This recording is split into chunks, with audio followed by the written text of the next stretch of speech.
Okay, just for a bit of fun, I'm going to do an LPG cold start. Let's have a look at the temperature. Just over 0 degrees, yeah, we're pretty cold today. Outside there's still snow on the ground. It's in fact freezing cold. Let's see how we go. Okay, here's my cold start valve. All this is just a manual version of the pulse width modulated idle valve that was fitted. I'm going to pull that all the way out. I had a bit of trouble with the PWM Bosch idle valve due to earth loops, so I've just fitted that as a temporary measure until I resolve the earth loop. Okay, so let's just turn the ignition on. Okay, and just to prove it, we are in LPG mode. I'm going to now turn the ECU on. And there we go. She's priming pulsing now, so we're just putting some gas into the inlet plenum. And we're cranking. Very nearly.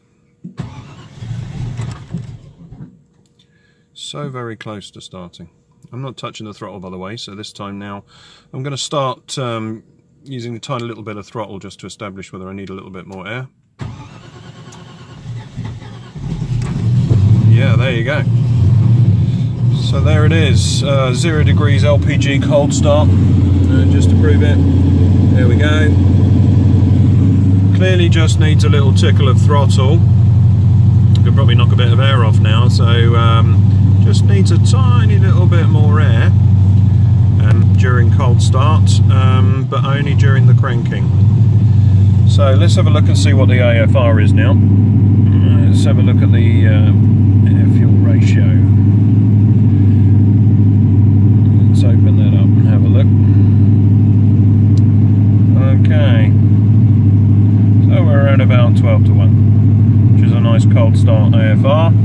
We're going to have a look at the RPMs, and we're going to knock off because it's too much air, kill that down a bit. Typically I like to see it around about sort of 1200 RPM, so let's just knock it down.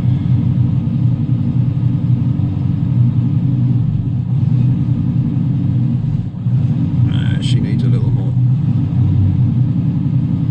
So there you go, she needs about 1300 RPM just to idle at this temperature.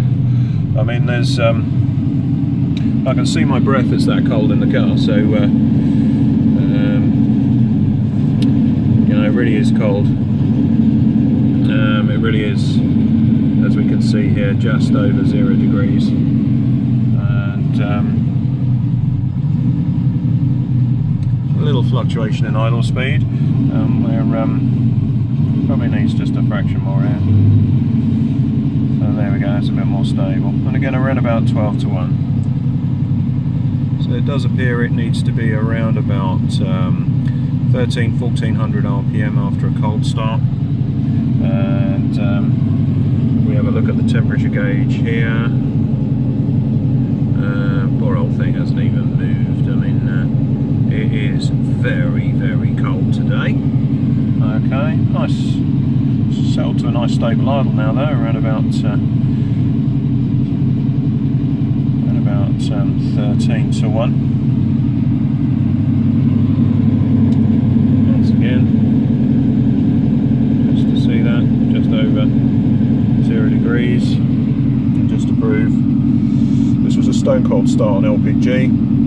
You can see the LPG switch glowing light there. Glows blue when it's on gas. So there we are, around about 1300 RPM.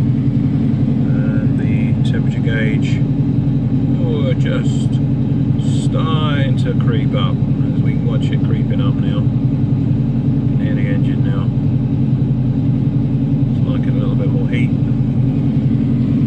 The AFR once again fluctuating somewhere really between around about sort of 12 and 13 and a half. Just peaks at 14 but then brings it back down again, so I'm pretty happy with that. It's a nice smooth idle. Just touching the throttle. I'm going to knock some air off and see how low we can get it to idle. empty Huns.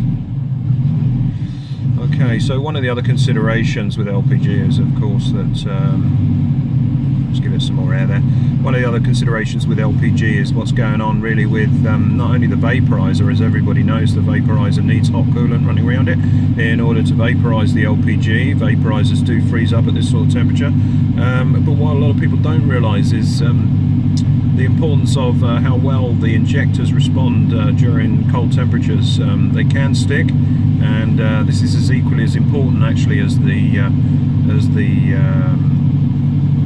vaporizer temperature. Anyway, I'm running out of battery, which is why we lost the light now, so I'm going to stop the video. Thanks for watching, and there you go. Just proves you can cold start on LPG. A little bit slow without a tickler throttle, but tomorrow I'll try it, tickling the throttle, and we should get a pretty much instant cold start.